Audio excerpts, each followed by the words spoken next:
Justin Herbert wonders, whose stat line is it anyway? Josh Dobbs has to improvise. His scene from a hat is Minnesota Vikings QB and Cleveland rocks! Cleveland rocks! Cleveland rocks! Cleveland rocks! Feeling good Ohio! Sparkling thought. Hope you're doing good for a Wednesday. My name is Byron Cobalt from byron-cobalt.com, and I am now officially a contributing analyst for FantasyPros. I got signed to a practice squad. Link to that article is in the description. It's a way for me to make money while I'm working. A $100 bill is no more than 100 pennies. If I make some weird movements during today's videos, I'm dealing with a bit of a neck injury. Those are fun. Like, hey, I heard you hurt your neck. Yeah, but this is Fantasy Games 1. Fantasy Games 1 is both the name of a metric that I created to convert points into impact to your fantasy team's wins. And it's the name of this weekly installment, this weekly video, where we're going to look back in the week and see which players actually helped your fantasy team. It's not just looking at total points, it's looking at who actually you were likely to play and who you didn't play and who hurt you and who helped you. Who hurt you? One of the more interesting players from this past week, CJ Stroud. So I'm just going to get this out of the way. CJ Stroud had a huge week.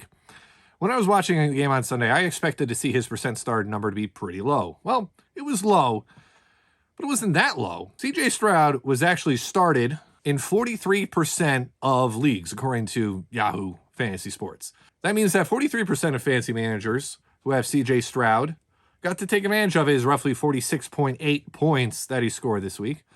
And about 57%, I mean, maybe a little bit less than that because some leagues, he might still be a free agent, got to see all that performance on their bench. When we look back in the season, we don't give CJ Stroud full credit for all of his 46 points because that kind of came out of nowhere a little bit. At least, I mean, he's been good, but he hasn't been that good. If it were, he would have been started almost 100% of the time. As a result, CJ Stroud's impact here is going to be a little bit lower. He wasn't the number one player in Week 9. But who was? But still, where did the lighter fluid come from? Week 9's winner was the Cleveland defense, believe it or not. I actually think, I'm going to go look now. I believe this is the first time a defense has been the top team in a given week. Yeah, this is the first time that a defense has actually led the week in Fantasy Games 1. Dallas defense actually had a better game in Week 1, but they were outpaced by Tyreek Hill in that week. Congrats to those of you that started the Cleveland defense. It is a very good defense. I don't know about you. When I think about Cleveland, get that, the Drew Carey show in my head a little bit, which then leads me to think about whose lines it anyway, because they're basically all from the same show. I actually grew up watching the British version of the show, and as a result, sometimes make references that are of that show, which is really, in a lot of cases, references to other things. Ryan Stiles doesn't mean John Wayne. I've never seen a John Wayne movie, but I think about that skit a lot. What are we talking about here? Oh yeah, fantasy football. Next up on the list is CeeDee Lamb. CeeDee managers are staying alive. Yeah, the Cowboys' offense has been an odd one to invest in this year, helped heavily by Dak Prescott. Although those of you that really liked Tony Pollard going into the season like I did, he's nowhere to be seen yet. It's unfortunate. That was a tough one to predict. Maybe it'll turn around for Tony Pollard, but CeeDee Lamb's doing so well. He's now actually on the all-time list, at least since 2021. He's now the number 18 player since the start of 2021 in Fantasy Games 1. So congrats to CeeDee Lamb on making the all-time leaderboard. Rachaad White's our top running back. Rachaad White went really quickly from last year being a sneaky sleeper player to being a player that was just inevitably going to be overshadowed by someone else in the Tampa Bay backfield.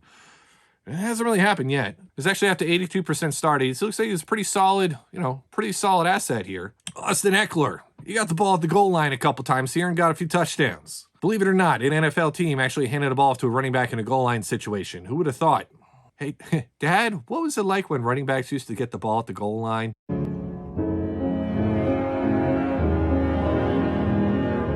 I celebrated getting my FantasyPros gig by ordering a Ramondre Stevenson punching bag, or at least I claimed I did on Reddit. And it hasn't arrived yet, but maybe by doing that, reverse jinxed Ramondre Stevenson with a great week here. He's finally on the top list. Only 71% started. That's pretty understandable given how almost every other running back this year has been bad. That's who won the week. Let's check out who lost the week. Pacheco! Frodo! He's really taken us his manager is on a quest through a barren plain, which is fitting because he's from New Jersey. Because I'm also from New Jersey, I can say that. Go home. Travis Kelce with his worst week since week 8 of 2021. I mean, that stat probably just shows how good Travis Kelce's been, because a 2.9 point week is pretty normal for tight ends these days. Gabe Davis does it again. 56% started. He was down to like 11% start last week, did nothing. It was the 56% starting, gets 0. Did he get hurt? I don't even think he got hurt. No, Gabe Davis, this is amazing.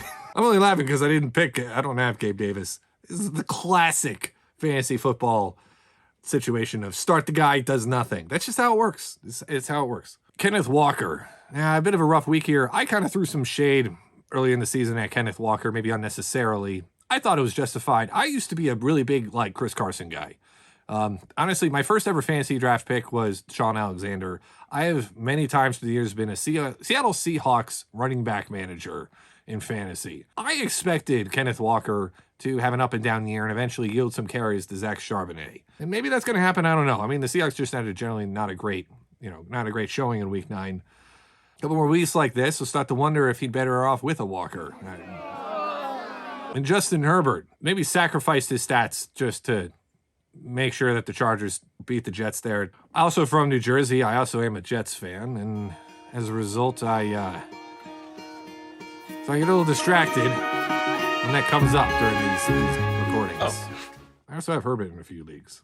All right, let's move on to the JV All-Stars. The JV All-Stars are the players that have done the most for you, probably on your bench. Number 1, actually not CJ Stroud. The Indianapolis defense. Noah Brown on here. If you look up Noah Brown on Google, his picture is still a Cowboys picture. It's too bad. I really was hoping for more Nico Collins here. Nico, my cousin! CJ Stroud up here. He was, again, 57% of the time, he was not in the starting lineup in fantasy leagues. Thus, about a quarter of a win's worth, so 0.24 fantasy games won, puts him on the JV list.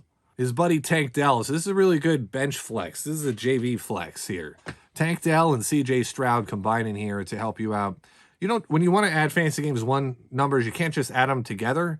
Well, roughly, I'm going to guess that comes out to, I don't have the math here, but I'm going to guess that comes out to like a 0.4 number. So give you like a 90% chance of winning if you were one of the few people that started both CJ Stroud and Tank Dell. If you did, good job. Cade Otton also showing up in the list here. I was actually looking to trade a tight end in one of my leagues, and I noticed almost every team in a 12-team league seemed to have a tight end with some reason that the owner could justify not trading for a tight end. Like Cole Kmet was one, Cade Otton was one, Trey McBride's in there, Jake Ferguson even. But Cade Otton, pretty high, I think, on the Cade power rankings. Who else is on the Cade power rankings? Cade Cunningham, Cade McNown, obviously on there. Maybe Cade Klubnik's already on the list. I actually did look this up a little bit. Michael Cade, the most famous maybe last name Cade. His Wikipedia article redirects to California Dreams. He doesn't even have a page. But he sounds like he should be a more famous actor than he is. Before we wrap up today, let's check out one of our leaderboards. Last week, we went into the least valuable player leaderboard. So now let's check out the most valuable player leaderboard. Not much changes in the actual order of players at the top. We still have Tyreek Hill in the lead, although his lead is shrunk now between him and McCaffrey. A.J. Brown creeping up a little bit, starting to enter the conversation. Stephon Diggs also making a name for himself. So we have 3 players that have earned you over a win so far this year. And they're all basically first-round picks. So this is a really good year to, if you could have somehow traded to have multiple first-round picks in your snake draft, then this was the year to do that. Travis Kelce losing his spot to Travis Etienne, which actually drops him in the Travis rankings, which is not a ranking he's been out at the top spot in very much ever. CD's up to 13th here. Meanwhile, we also have Jamar Chase hanging on by a thread. Hopefully, CD Lamb has you wondering, how deep is your love for Texas-based professional football players? But if not, just remember, we're all going down this fantasy football ship together. If you enjoyed this video, hope you'll like and subscribe. Good luck in week 10, and see you next Wednesday.